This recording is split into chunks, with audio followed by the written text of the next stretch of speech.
P block elements को continue करते हुए हम चर्चा कर रहे हैं वर्ग 17 के एलिमेंट्स के बारे में, और इस वीडियो में हम बात करेंगे अंतरा हैलोजन यौगिकों के बारे में, इंटर हैलोजन कंपाउंड्स। तो ऐसे यौगिक जिनमें हमें केवल हैलोजन परमाणु देखने को यदि मिलते हैं तो ऐसे यौगिकों को हम अंतरा हैलोजन यौगिक कहते हैं। अब इनके प्रकार के बारे में चर्चा करते हैं। तो सबसे पहला जो प्रकार है वो है एक्स डैश, यानी दूसरा जो हैलोजन एटम है वो डिफरेंट है, और किसी भी मॉलिक्यूल में यदि दो एटम्स प्रेजेंट हैं तो उनकी संरचना हमेशा रेखीय होती है। एग्जाम्पल की यदि बात करें तो ICl, IBr, ClF, ठीक है। और जो ICl होता है इसे हम कहते हैं विज अभिकर्मक, और इसका यूज हम आयोडीन का पता लगाने में करते हैं। अब बात करते हैं अगले प्रकार के बारे में जो है X3, ठीक है। तो एग्जाम्पल की बात करें तो ClF3, BrF3 और जो ICl3 होता है ये हमें डाइमर फॉर्म में देखने को मिलेगा, यानी I2Cl6। अब इनकी संरचना के बारे में चर्चा करते हैं। तो मैं एग्जाम्पल लेता हूँ ClF3 का। तो चूंकि हैलोजन्स के वैलेंस शेल में 7 इलेक्ट्रॉन होते हैं तो 7 में से 3 इलेक्ट्रॉन 3 फ्लोरीन के साथ में बॉन्ड बनाने में काम में आ गए। बचे कितने? 4। तो 4 का 2 लोन पेयर हमें प्राप्त होगा, ठीक है। अब जब वेस्पर थ्योरी के अकॉर्डिंग 3 बॉन्ड पेयर और 2 लोन पेयर यदि किसी मॉलिक्यूल के अंदर है तो उसका जो शेप होता है वो कैसा होता है? टी आकार का, यानी उसकी संरचना हमें टी शेप देखने को मिलती है, ठीक है। इसी प्रकार BrF3 की संरचना होगी। लेकिन यदि बात करें ICl3 का होल ट्वाइस की, तो चूंकि मैंने ये आपको पहले बता ही दिया है कि ये जो है वो डाइमर फॉर्म में एग्जिस्ट करेगा, तो इसकी संरचना कुछ इस प्रकार से बनेगी।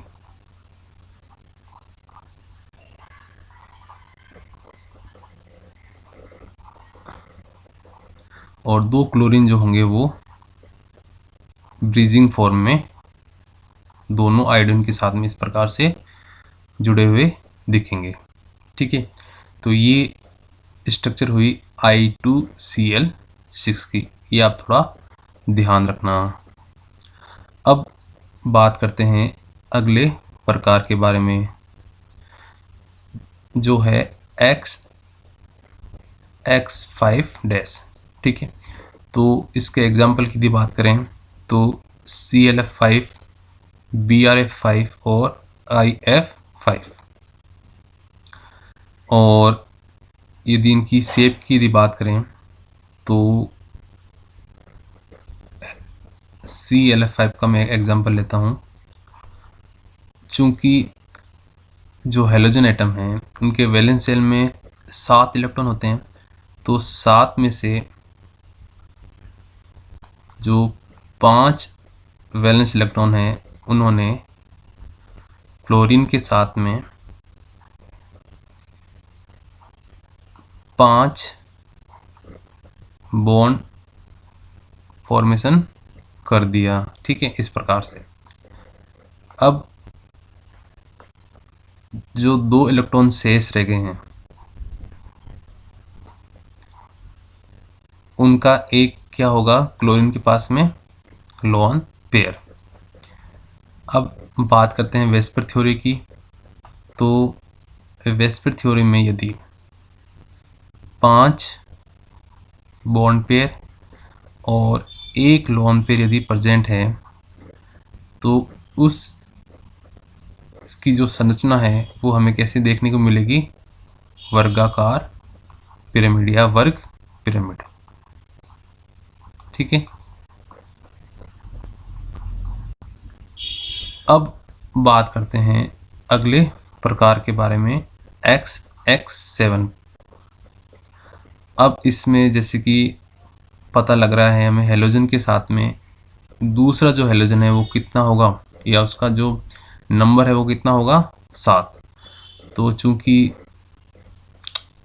हेलोजन के वैलेंस शेल में 7 इलेक्ट्रॉन होते हैं, सातों के सातों अन्य हेलोजन एटम के साथ में बॉन्ड बनाने में काम में आ गए, यानी 7 बॉन्ड पेयर और 0 लोन पेयर।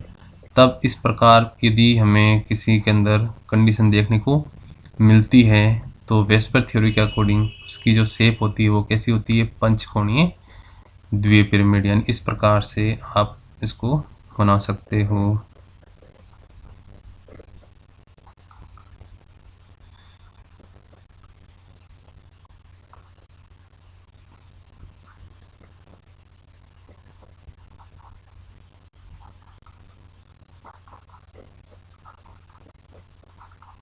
ठीक है, तो ये 5 जो फ्लोरीन एटम है वो आयोडीन के साथ में एक प्लेन के अंदर प्रेजेंट होंगे, और एक जो फ्लोरीन है वो प्लेन से ऊपर होगा और एक फ्लोरीन प्लेन से इस प्रकार नीचे होगा।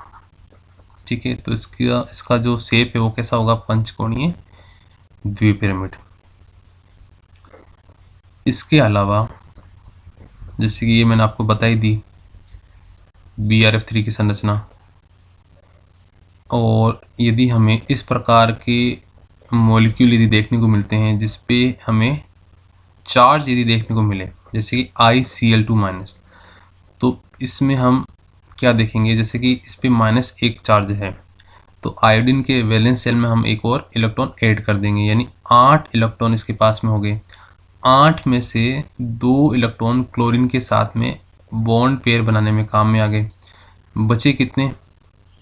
6 के ये 3 लोन पेयर ही मैंने यहाँ पर बना दिए। और अकॉर्डिंग वेस्पर थ्योरी जब 2 बॉन्ड पेयर और 3 लोन पेयर यदि प्रेजेंट है तो उसकी जो शेप है वो कैसी होती है? लीनियर। ठीक है, तो इसको भी आप ध्यान रखना, ICl2- की संरचना। इसी प्रकार ICl4- में क्या होगा? आयोडीन के वैलेंस शेल में अब कितने इलेक्ट्रॉन हो जाएंगे? -1 का मतलब हो गया 8। 8 में से 4 जो इलेक्ट्रॉन हैं वो 4 क्लोरीन के साथ में बॉन्ड पेयर बनाने में काम में आ गए। बचे कितने हैं? 4। तो 4 का हमें 2 लोन पेयर प्राप्त होगा। तो इस प्रकार से ICl4- की संरचना बनेगी, और 4 bond pair plus 2 lone pair यदि प्रेजेंट है तो उसकी शेप कैसी होती है? वर्गाकार समतल, स्क्वायर प्लेनर।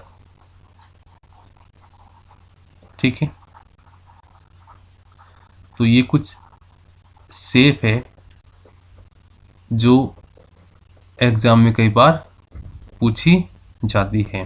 ठीक है, तो ये कहानी थी अंतरा हेलोजन यौगिकों के बारे में।